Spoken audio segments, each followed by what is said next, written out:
ಓಂ ಮಹಾಕಾಳಿ ಭದ್ರಕಾಳಿ ಮಹಾತಾಯಿ ಮಹಾಮಾಯೆ ನಮ್ಮಮ್ಮ ಎಲ್ಲರನ್ನೂ ಕಾಪಾಡಮ್ಮ. ಎಲ್ಲ ಕಷ್ಟಗಳಿಂದ ಎಲ್ಲರೂ ಚೆನ್ನಾಗಿದ್ರೆ ಅಷ್ಟೇ ಸಾಕಮ್ಮ. ಓ ಬಸಯ್ಯ ಬನ್ರಿ, ಏನು ಅಪ್ರೂಪ ಆಗೋಗ್ಬಿಟ್ರಲ್ಲ.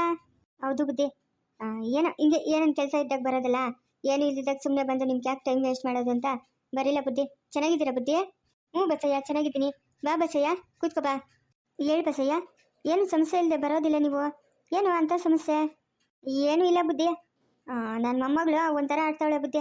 ಬೆಳಗ್ಗೆಯಿಂದ ನನಗೆ ಏನು ಅನ್ನೋದು ತಿಳಿದು, ಏನು ಜ್ವರ ಬಂದದೇನೋ ಅಂತ ನನಗೆ ಜ್ವರನೂ ಇಲ್ಲ ಏನೂ ಇಲ್ಲ, ಆರೋಗ್ಯವಾಗವಳೆ. ಒಂಥರ ಆಡ್ತಾಳೆ, ತಿರ್ಗಾ ತಲೆ ಸುತ್ತಿ ಬಿದ್ದೋತಾಳೆ. ಏನು ಅನ್ನೋದು ತಿಳಿದು ನಮ್ಮ ಅಳಿನ ಬೇರೆ ಮನೆಗೆ ದೆವ್ವ ಐತೆ, ನಾನು ಹೊಡಿತೈತೆ ಅಂತ ಹೇಳ್ತಾವನೆ. ಎಷ್ಟೋ ವರ್ಷದಿಂದ ನನ್ನ ಮಗಳು ಆ ಮನೆಗೆ ಅವಳೆ, ಇವಾಗ ದೆವ್ವ ದೆವ್ವ ಅಂತವ್ರೆ. ನನಗೇನು ಅರ್ಥ ಆಗ್ತಾ ಇಲ್ಲ ಬುದ್ಧಿ. ಏನೋ ಒಂಚೂರು ನೋಡ್ಬೇಕಲ್ಲ ಬುದ್ಧಿ. ಹೌದಾ, ಏನು ಹಳೆ ಮನೇಲಿದ್ದಾರಾ? ಇಲ್ಲ ಬುದ್ಧಿ, ಹಳೆ ಮನೆ ಏನಿಲ್ಲ. ಒಂದು 5-6 ವರ್ಷ ಆಯ್ತಂತೆ ಆ ಮನೆ ಕಟ್ಟಿ. ಹೊಸ ಮನೆ, ಜಾಸ್ತಿ ದೊಡ್ಡ ಮನೆ ಬುದ್ಧಿ. ಹೊಸ ಮನೆನೇ, ಎಲ್ಲ ಚೆನ್ನಾಗೈತೆ, ಅನುಕೂಲ ಎಲ್ಲನೂ. ಹಂಗೇನು ಹಳೆ ಮನೆ ಏನಿಲ್ಲ. ಇವಾಗ ನಿಮ್ಮ ಮೊಮ್ಮಗಳಿಗೆ ಎಷ್ಟು ವರ್ಷ? 18 ತುಂಬಿ 19ಕ್ಕೆ ಬಿದ್ದೈತೆ ಬುದ್ಧಿ.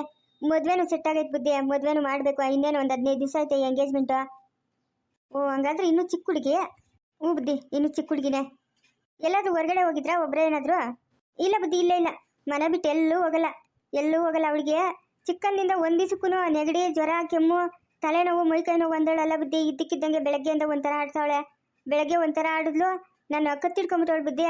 ಕತ್ತಿಡ್ಕೊಂಬಿಟ್ಟು ಇದ್ದಕ್ಕಿದ್ದಂಗೆ ನನ್ನ ತಲೆ ಸುತ್ತಿ ದುಬುಕ್ಕನ ಕೆಳಗೆ ಬಿದ್ದೋಗ್ಬಿಟ್ಲು. ಅದೇನಾಗೈತೆ ಏನೋ ಅನ್ನೋದು ನನಗೇನು ಗೊತ್ತಾಗ್ತಾ ಇಲ್ಲಲ್ಲ ಬುದ್ಧಿ. ಓ ಏನೋ ತೊಂದರೆ ಆಗೈತಲ್ಲ ಬಸಯ್ಯ. ಹಾಂ, ಇದು ನೀವು ನೋಡಿದ್ರೆ ಹುಟ್ಟಿದಾಗಿಂದ ಜ್ವರ, ಏನು ಕಾಯಿಲೆ ಇಲ್ಲ, ಇವಾಗ ಇದ್ದಕ್ಕಿದ್ದಂಗೆ ಹಿಂಗೆ ಆಡ್ತಾವಳೆ ಅಂತಂದರೆ ಅಲ್ಲಿ ಬಂದು ನಾನು ಅಷ್ಟು ವಾತಾವರಣ ಎಲ್ಲ ನೋಡಬೇಕಲ್ಲ ಬಸಯ್ಯ. ಬುದ್ಧಿ ಇವಾಗೆ ಹೋಗೋಣ, ನೋಡಿರಂತೆ ಅಲ್ಲೆಲ್ಲನೂ ಏನು ವಾತಾವರಣ ಹೆಂಗೆ ಅಂತ ಗೊತ್ತಾಗುತ್ತೆ ನಿಮ್ಗೆ? ಇಲ್ಲ ಬಸಯ್ಯ, ಇಲ್ಲ ಇಲ್ಲ, ನಾನು ಬೆಳಗ್ಗೆ ಬರ್ತೀನಿ. ನಿಮ್ಮ ಫೋನ್ ನಂಬರ್ ಕೊಟ್ಟರೆ ನಾನು ಬೆಳಗ್ಗೆ ಬರ್ತೀನಿ. ನನಗೆ ಕಾರ್ಗೆ ಪೆಟ್ರೋಲು ಡೀಸೆಲು ಏನೋ ಒಂದು ವ್ಯವಸ್ಥೆ ಮಾಡಿಕೊಡ್ಬೇಕು ನೀವು. ಆಯ್ತು ಬುದ್ಧಿ, ಆಯ್ತು ಬುದ್ಧಿ, ಅದಕ್ಕೆಲ್ಲ ನೀವೇನು ಭಯ ಬೀಳ್ಬೇಡ್ರಿ ಆಯಿತಾ. ನೀವು ಕೇಳಿದ್ದಕ್ಕಿಂತ ಇನ್ನೂ ಹೆಚ್ಚಾಗಿ ಕೊಡ್ತೀರಿ. ನೀವು ಬಂದು ಅಲ್ಲೇನೋ ವಾತಾವರಣ ನೋಡಿ ಹಂಗೆ ಸರಿ ಮಾಡಿಕೊಟ್ರೆ ನಮ್ಗೆ ಅಷ್ಟೇ ಸಾಕು ಬುದ್ಧಿ. ನಾನು ನಾಳೆ ಒಂದು 4:15ರಿಂದ 5 ಗಂಟೆಗೆ ಬರ್ತೀನಿ ಬಸಯ್ಯ.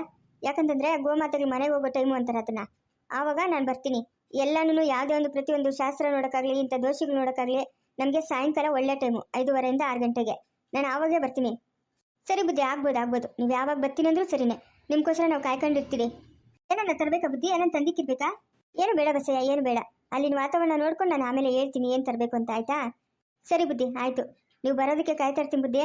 ಖಂಡಿತ ಬಸಯ್ಯ, ನಿಮ್ಮ ಮಾತು ಯಾವತ್ತ ನಾನು ಇಲ್ಲ ಅಂತಂದಿದ್ದೀನಾ? ಹಾಂ, ಅಖಿಲಮ್ಮನವರು, ಶಂಕರಪ್ಪನವರು ಎಲ್ಲ ಚೆನ್ನಾಗವ್ರೆ ಬಸಯ್ಯ? ಹ್ಞೂ, ಎಲ್ಲ ಚೆನ್ನಾಗವ್ರೆ ಬುದ್ಧಿ. ನನ್ನ ಮೊಮ್ಮಕ್ಳು ಇಬ್ಬರನ್ನೂ ಅಖಿಲಮ್ಮನ ಮಕ್ಕಳಿಗೆ ಕೊಟ್ಟಿರೋದು. ಓ ಹೌದಾ? ಸಿಂಚನ ಅನ್ನೋ ಮಗು ಬಂದವಳೆ ಬಸಯ್ಯ ಇವಾಗ? ಹ್ಞೂ ಬುದ್ಧಿ, ಬಂದವಳೆ. ಏನು ಹುಲಿ ಆದಾಗ ಆಗ್ಬಿಟ್ಟವಳು ಬುದ್ಧಿ. Police sub inspector. ಓ ಸರಿ ಹಂಗಾದ್ರೆ ಏನು ದೋಷ ಗೀಷ ಎಲ್ಲ ಪರಿಹಾರ ಮಾಡಿದ್ರಾ? ಹ್ಞೂ ಎಲ್ಲ ಆಯಿತು ಬುದ್ಧಿ, ಎಲ್ಲ ಆಯಿತು, ಪೂಜೆ ಎಲ್ಲ ಆಯಿತು. ಒಂದ್ಸರಿ ಓಟ್ ಬರೋಣ ಅನ್ಕೊಂತೀನಿ, ಹಿಂಗೆ ಬಿಡುವೆ ಸಿಕ್ಕಲ್ಲ. ಓಟ್ ಬನ್ರಿ ಬುದ್ಧಿ, ಓಟು ಅಖಿಲಮ್ಮನವ್ರನ್ನ ಶಂಕರಪ್ಪನವ್ರನ್ನ ಮಾತಾಡ್ಸ್ಕೊಂಬನ್ರಿ. ಈ ಲಾಸ್ಟ್ನೇ ಮಗ ಎಲ್ಲವನೇ ಬಸಯ್ಯ? ಈ ಅಖಿಲಮ್ಮ ಶಂಕರಪ್ಪನವ್ರು ಲಾಸ್ಟ್ನೇ ಮಗನವನಲ್ಲ, ಸಂಜಯ್ ಅನ್ನೋ ಹುಡುಗ. ಇಲ್ಲೇ ಅವನ? ಬೇರೆ ಎಲ್ಲಾದರೂ ಅಮೇರಿಕಾದಲ್ಲಿ ಏನೋ ಓದ್ತಾವನ? ಹ್ಞೂ ಬುದ್ಧಿ, ಅಮೇರಿಕಾದಾಗೆ ಏನೋ ಓದ್ತಾವನೆ, ಹಂಗೆ ಕೆಲ್ಸಕ್ಕೆ ಓದ್ತಾವನೆ ಅಂತ ಹೇಳ್ತಾವ್ರೆ. ಏನೋ ನಾನು ಜಾಸ್ತಿ ದಿನ ಆಯ್ತು ಅಪ್ಪ ನೋಡಿ. ಯಾಕೆ ಬುದ್ಧಿ? ಅಲ್ಲ, ಆ ಹುಡುಗನ ಜಾತಕ ನಾನೇ ಬರೆದಿದ್ದು. ಅವನು ಹೇಳ್ದೆ ಮನೆಯಲ್ಲಿ ಮದುವೆ ಆಗಿರ್ತಾನೆ ಅಂತ ಬರ್ದೆ ನಾನು. ಅಖಿಲಮ್ಮನ ಒಪ್ಪಲಿಲ್ಲ. ಇಲ್ಲ ಬುದ್ಧಿ, ನಮ್ಮ ಮಕ್ಕಳು ನನ್ನ ಮಾತು ಕೇಳ್ತಾರೆ, ಹಂಗೆಲ್ಲ ಆಗಲ್ಲ, ನೀವೇನೋ ತಪ್ಪು ಬರ್ಕೊಟ್ಟಿದ್ದೀರಾ ಅಂತ ಅಂದ್ಲು. ಅದಕ್ಕೆ ಆ ಹುಡುಗನ ಎಲ್ಲವನೇ ಏನು ಮದುವೆ ಏನಾದರೂ ಆಯ್ತಾ? ಇವರು ಶಂಕರಪ್ಪನವರು ಅಖಿಲಮ್ಮನವ್ರು ಏನಾದರೂ ಮದುವೆ ಮಾಡಿದ್ರಾ ಅಂತ. ಒಟ್ನಾಗ ಯಾವುದೋ ಬೇರೆ ದೇಶದಾಗ ಇರೋದೇನೋ ನಿಜ. ಕೆಲ್ಸಕ್ಕೆ ಹೋಗ್ತಾವನು ಬುದ್ಧಿ, ಇನ್ನೂ ಮದುವೆ ಆಗಿಲ್ಲ. ಹೌದಾ? ನಾನು ಹೇಳೋ ಶಾಸ್ತ್ರ ಏನು ಸುಳ್ಳಾಗಲ್ಲ ಬಸಯ್ಯ? ಹಾಂ, ಅಪ್ಪನವ್ರ ಕಾಲದಿಂದನೂ ನಮ್ಮನ್ನು ನೋಡ್ತಾ ಇದ್ದೀರಾ ನೀವು. ನಾನು ಹೇಳೋ ಶಾಸ್ತ್ರ ಏನು ಸುಳ್ಳಾಗಲ್ಲ? ಇಲ್ಲ ಬುದ್ಧಿ, ಇನ್ನೂ ಮದುವೆ ಮಾಡಿಲ್ಲ, ಮಾಡಬೇಕು ಅಂತ ಅವ್ರೆ. ಅವಳಿಗೂ ಬೇರೆ ಕಡೆ ಅವನೇ, ಇಲ್ಲಿಲ್ಲ, ಬೇರೆ ದೇಶದಾಗೆಲ್ಲ ಅವನೇ ಕೆಲ್ಸಕ್ಕೆ ಹೋಗ್ತಾವನೆ. ಸರಿ, ಹುಟ್ಟಿರೋ ಡೇಟು ಆಮೇಲೆ ಹುಟ್ಟಿರೋ ಟೈಮು ಏನಾದರೂ ಮಿಸ್ಟೇಕ್ ಆಗಿ ನೋಡಿ ಹೇಳಿದ್ನೇನೋ. ಅವರು ಜಾತಕದ ಪ್ರಕಾರ ಮನೆಯಲ್ಲಿ ಹೇಳ್ದೆ ಮದುವೆ ಮಾಡ್ಕೊಂಬರ್ತಾನೆ ಅಂತ ನಾನೇ ಬರ್ಕೊಟ್ಟಿದ್ದು. ಕುಂದ್ಲಿ ಎಲ್ಲ ನಾನೇ ಬರ್ಕೊಟ್ಟಿದ್ದು. ಏನೋ ಅವ್ರೇನಾದರೂ ಟೈಮ್ ಏನಾದರೂ ತಪ್ಪು ಹೇಳಿದ್ರೇನೋ, ನಾನೇನಾದರೂ ಬರ್ದಿದ್ನೇನೋ. ಹೋಗ್ಲಿ ಬಿಡಿ, ಏನು ಮಾಡೋಕ್ಕಾಗ್ತೈತೆ. ನೋಡಿ ಬಸಯ್ಯ, ಮಗು ಹುಟ್ಟಿರೋ ಟೈಮು, ಹುಟ್ಟಿರೋ ದಿನಾಂಕ, ಹುಟ್ಟಿರೋ ಟೈಮು ಒಂದು 2 ನಿಮಿಷ ಜಸ್ಟ್ ಮಿಸ್ ಆದ್ರೂ ಜಾತಕ ತಪ್ಪು ಬಂದ್ಬಿಡ್ತೈತೆ. ಎಲ್ಲೋ ಈ ಸಂಜಯ್ ಅನ್ನೋ ಹುಡುಗನು ಜಾತಕ ತಪ್ಪು ಬಂದಿರಬೇಕು. ನೀವು ಹೇಳ್ದಂಗೆ ಆ ಹುಡುಗನ ಹೊರದೇಶದಾಗ ಓದ್ತಾ ಇರೋದು ನಿಜನೇ. ಇನ್ನೂ ಮದುವೆ ಆಗಿಲ್ಲ ಅಂತಂದರೆ ನನ್ನ ಹತ್ರನೇ ಏನೋ ದೋಷ ಇರಬೇಕು ಅನಿಸುತ್ತೆ. ಅಯ್ಯೋ ಅದ್ಯಾಕೆ ಬುದ್ಧಿ ಹಂಗೆ ಹೇಳ್ತೀರಾ? ಎಷ್ಟೋ ವರ್ಷಗಳಿಂದ ನಮ್ಗೆ ಒಳ್ಳೇದು ಮಾಡ್ತಾ ಇದ್ದೀರಾ ನೀವು ತಪ್ಪು ಹೇಳೋಕ್ಕೆ ಚಾನ್ಸೇ ಇಲ್ಲ. ಅಲ್ಲ ಇವಾಗ ಆ ಹುಡುಗನಿಗೆ ಇನ್ನೂ ಮದುವೆ ಆಗಿಲ್ಲಲ್ಲ. ಇನ್ನೂ ಮದುವೆ ಆಗಿಲ್ಲ ಬುದ್ಧಿ, ಇನ್ನೂ ಮದುವೆ ಆಗಿಲ್ಲ ಬುದ್ಧಿ. ನಾನು ಇನ್ನು ಬರೋಣ, ನೀವು ನಾಳೆ ಸಾಯಂಕಾಲ ಬರ್ತೀರಲ್ಲ?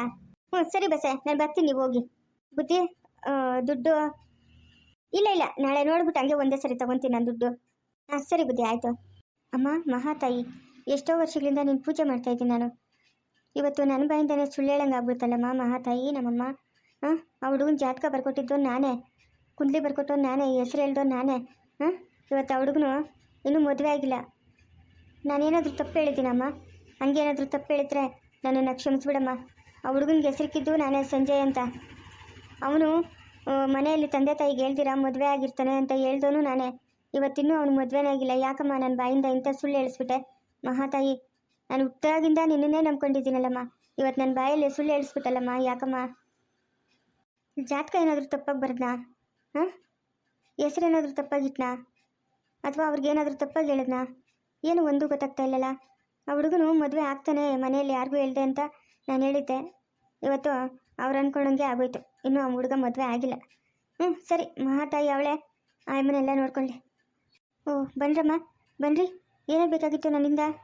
ಸ್ವಾಮಿ, ನಮ್ಗೊಂಚೂರು ನಿಮ್ಮಿಂದ ಸಹಾಯ ಆಗಬೇಕಾಗಿತ್ತು ಸ್ವಾಮಿ. ನಾವಿರೋದೇ ಕಷ್ಟದಲ್ಲಿರೋಕ್ಕೆ ಸಹಾಯ ಮಾಡೋಕ್ಕಮ್ಮ. ಬನ್ನಿರಿ ಕೂತ್ಕೊಬನ್ನಿರಿ. ಏನಮ್ಮ, ಯಾವ ನಿಮ್ಮದು? ನಮ್ಮದು ಇಲ್ಲೇ ಪಕ್ಕದಾಗಳ್ಳಿ ಸ್ವಾಮಿ. ಹೌದಾ, ಏನಮ್ಮ ನಿಮ್ಮ ತೊಂದರೆ? ಸ್ವಾಮಿ, ಇಲ್ಲಿ ನನ್ನ ಪಕ್ಕದಾಗ ಕೂತವಳಲ್ಲ, ಇವಳು ನನ್ನ ತಂಗಿ ಸ್ವಾಮಿ. ನನ್ನ ತಂಗಿ ಗಂಡ ಸರಿಯಿಲ್ಲ ಸ್ವಾಮಿ, ಹೇಳೋದು ಮಾತೇ ಕೇಳಲ್ಲ. ಇವಳನ್ನ ಸರಿಯಾಗಿ ನೋಡ್ಕೊಳಲ್ಲ, ಮಾಡಲ್ಲ, ದಿನ ಹೊಡೆದು ಬಡ್ದು ಮಾಡ್ತಾನೆ ಸ್ವಾಮಿ. ಇನ್ನೊಂದು ಮದುವೆ ಮಾಡ್ಕೊಂಬಂದವನೇ, ಇವಳ್ಗೆ ಭಾರಿ ಅನ್ಯಾಯ ಮಾಡ್ತಾನೆ ಸ್ವಾಮಿ. ಅದೇನೋ ಒಂದು ಪರಿಹಾರ ಮಾಡ್ಕೊಡು ಸ್ವಾಮಿ. ಹೌದು ಸ್ವಾಮಿ, ಯಾರು ಇಲ್ಲ ಸ್ವಾಮಿ, ನಂಗೆ ಹಿಂದೆ ಇಲ್ಲ ಮುಂದೆ ಇಲ್ಲ, ಅಪ್ಪನಿಲ್ಲ ಅಮ್ಮನಿಲ್ಲ, ಅಣ್ಣ ತಮ್ಮಂದ್ರಿಲ್ಲ, ಏನೂ ಇಲ್ಲ. ನಾನು ಹೆಂಗೆ ಸ್ವಾಮಿ ಜೀವನ ಮಾಡೋದು? ಇಬ್ಬರು ಹೆಣ್ಮಕ್ಳು ಸ್ವಾಮಿ. ದೊಡ್ಡ ಮಗಳಿಗೆ ಮದುವೆ ಮಾಡಿದ್ದೀನಿ, ಅವಳಿಗೊಂದು ಮಗು. ಅವಳು ಸೇರಿಲ್ಲ ಕೂಡಿಲ್ಲ, ಅವಳು ಬಂದು ಇಲ್ಲೇ ಅವಳೆ ಸ್ವಾಮಿ. ನಮ್ಮ ಯಜಮಾನಿಗೆ ನನ್ನ ಕಂಡ್ರೆ ಆಗೋದೇ ಇಲ್ಲ ಸ್ವಾಮಿ. ಒಳ್ಳೆ ಕಷ್ಟ ಆಗ್ಬಿಟ್ಟೆ ಸ್ವಾಮಿ ನಂಗೆ ಜೀವನ ಮಾಡೋಕ್ಕೆ.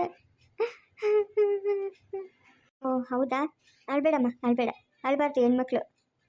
ಸ್ವಾಮಿ ಏನಾದರೂ ಪರಿಹಾರ ಮಾಡಿಕೊಟ್ಟು ಸ್ವಾಮಿ. ಪಾಪ ಅವಳಿಗೆ ಬಲೆ ಕಷ್ಟ ಆಗ್ಬಿಟ್ಟೈತೆ ಸ್ವಾಮಿ ಜೀವನ. ಯಾರೋ ಹೇಳಿದ್ರು ನಮ್ಗೆ ಇಂಥವರು ಇಂಥ ಜಾಗಕ್ಕೆ ಹೋಗ್ರಿ ನಿಮ್ಗೆ ಒಳ್ಳೇದಾಗ್ತದೆ ಅಂತ, ಅದಕ್ಕೆ ಬಂದ್ರಿ ಸ್ವಾಮಿ. ಸರಿನಮ್ಮ, ಆಯಿತು. ನಾನೊಂದು ನಿಂಬೆಹಣ್ಣು ಮಂತ್ರಿಸ್ಕೊಡ್ತೀನಿ, ಅದನ್ನು ಜ್ಯೂಸ್ ಮಾಡಿ ಅವ್ರಿಗೆ ಕುಡಿಸ್ರಮ್ಮ. ವೇಳೆ ಯಾರಾದರೂ ಮಾಟ ಮಂತ್ರ ಮಾಡಿದರೆ ಆ ದೋಷ ಎಲ್ಲ ಹೊರಟೋಗಿ ಅವ್ರಿಗೆ ಒಳ್ಳೇದಾಗುತ್ತೆ. ಇವಾಗ ಇನ್ನೊಂದು ಮದುವೆ ಆಗಿದ್ದಾರೆ ಅಂತ ಹೇಳಿದ್ರಲ್ಲ, ಅವ್ರೇನಾದರೂ ಮಾಟ ಮಂತ್ರ ಮಾಡಿದರೆ ಈ ನಿಂಬೆಹಣ್ಣಿನ ನೀರಿನಿಂದ ಅವ್ರಿಗೆ ದೋಷ ಎಲ್ಲ ಪರಿಹಾರ ಆಗುತ್ತಮ್ಮ. ನಿಮ್ಮ ಮನೆಗೆ ಬರ್ತಾರೆ ಅವರು. ಹೌದಾ ಸ್ವಾಮಿ? ಆ ನಿಂಬೆಹಣ್ಣು ಜ್ಯೂಸ್ ಮಾಡಿ ಕುಡಿಸ್ಬಿಟ್ರೆ ನಾನು ಹೇಳ್ದಂಗೆ ಕೇಳ್ತಾನಾ? ನೀವು ಹೇಳ್ದಂಗೆ ಕೇಳ್ತಾರಂತಲ್ಲಮ್ಮ. ಇವಾಗ ಇನ್ನೊಂದು ಮದುವೆ ಆಗಿದ್ದಾರೆ ಅಂತ ಹೇಳಿದ್ರಲ್ಲ, ಅವರು ಏನಾದರೂ ಮಾಟ ಮಂತ್ರ ಮಾಡಿಸಿದ್ರೆ ಇವ್ರಿಗೆ ಆ ದೋಷ ಎಲ್ಲ ಪರಿಹಾರ ಆಗಿ ಅವರು ಚೆನ್ನಾಗಾಗ್ತಾರೆ ನಿಮ್ಮ ಯಜಮಾನ್ರು. ಸ್ವಾಮಿ, ಅವನು ಇವ್ರ ಯಜಮಾನು ಈ ಅಮ್ಮನ ಹೇಳ್ದಂಗೆ ಕೇಳಂಗೆ ಏನು ಮಾಡೋಕ್ಕಾಗಲ್ಲ. ಇಲ್ಲಮ್ಮ, ಆ ಥರ ಏನೂ ಒಂದು ಮಾಡೋಕ್ಕಾಗಲ್ಲ ಆಯಿತಾ. ಇವಾಗ ನಾನು ನಿಂಬೆಹಣ್ಣು ಕೊಟ್ಟಿದ್ದೀನಲ್ಲ, ಆ ನಿಂಬೆಹಣ್ಣನ್ನ ಜ್ಯೂಸ್ ಮಾಡಿ ಅವ್ರಿಗೆ ಕುಡಿಸ್ಬೇಕು ಆಯಿತಾ. ನೀವು ಯಾರಾದರೂ ಬೇರೆಯವ್ರಿಗೆ ಕುಡಿಸಿದ್ರೆ ಅದು ನಿಮಗೆ ರಿವರ್ಸ್ ಆಗುತ್ತೆ, ಮತ್ತೆ ನಿಮ್ಗೆ ತೊಂದರೆ ಆಗುತ್ತೆ. ನೋಡ್ಕೊಳ್ಳಿ, ಆ ನಿಂಬೆಹಣ್ಣು ಯಾರ ಕೈಗೂ ಸಿಗಬಾರ್ದು. ಆ ನಿಂಬೆಹಣ್ಣು ಭದ್ರವಾಗಿ ತೊಗೊಂಡೋಗಿ ಅವ್ರಿಗೆ ಜ್ಯೂಸ್ ಮಾಡಿ ಕೊಡಬೇಕು, ಬೇರೆ ಯಾರ ಕೈಗೂ ಸಿಗದೆ ಇರೋಂಗೆ ಇಟ್ಕೊಬೇಕು ನೀವು. ಆಯಿತು ಸ್ವಾಮಿ, ಯಾರ ಕೈಗೂ ಸಿಕ್ಕಲ್ಲ, ನನ್ನ ಹತ್ರ ಇಟ್ಕೊಂಡು ಅವ್ರಿಗೆ ಜ್ಯೂಸ್ ಮಾಡಿ ಕೊಡ್ತೀನಿ. ಸರಿನಮ್ಮ, ಆಯ್ತಮ್ಮ, ಒಂದು ನಿಂಬೆಹಣ್ಣು ಮಂತ್ರಿಸ್ಕೊಡ್ತೀನಿ, ನೀವು ತೊಗೊಂಡೋಗ್ರಿ ಆಯಿತಾ. ಓಂ ಮಹಾಕಾಳಿ ಮಹಾಮಾಯಿ ಮಹಾಮಂತ್ರಿ ಮಹಾತಾಯಿ ಮಹಾದೇವಿ ನಮ್ಮ ಕಾಪಾಡಮ್ಮ, ಎಲ್ಲರಿಗೂ ಕಷ್ಟಗಳು ಪರಿಹಾರ ಮಾಡಮ್ಮ ಅಮ್ಮ ಮಹಾತಾಯಿ. ನೋಡಿಮ್ಮ, ನಾನು ಪದೇ ಪದೇ ಹೇಳ್ತಿದ್ದೀನಿ, ಈ ನಿಂಬೆಹಣ್ಣು ನಿಮ್ಮ ಹತ್ರನೇ ಹುಷಾರಾಗಿ ಇಕ್ಕೊಬೇಕು, ಬೇರೆಯವ್ರ ಕೈಗೆ ಸಿಗಬಾರ್ದು. ಮತ್ತೆ ಏನಾದರೂ ತೊಂದರೆ ಆದರೆ ನಾನು ಅದಕ್ಕೆ ಜವಾಬ್ದಾರನಲ್ಲ. ಈ ನಿಂಬೆಹಣ್ಣು ಹುಷಾರಾಗಿ ಅವ್ರಿಗೆ ಜ್ಯೂಸ್ ಮಾಡಿ ಕುಡಿಸ್ಬೇಕು. ಸರಿ ಸ್ವಾಮಿ, ಆಯಿತು ಸ್ವಾಮಿ, ಅವ್ರಿಗೆ ಜ್ಯೂಸ್ ಮಾಡಿ ಕುಡಿಸ್ತೀನಿ ನಾನೇ. ನಿಂಬೆಹಣ್ಣು ಯಾರ ಕೈಗೂ ಸಿಕ್ಕಲ್ಲ ಸ್ವಾಮಿ. ಹಾಂ ಸರಿನಮ್ಮ, ತೊಗೊಂಡೋಗ್ರಿ.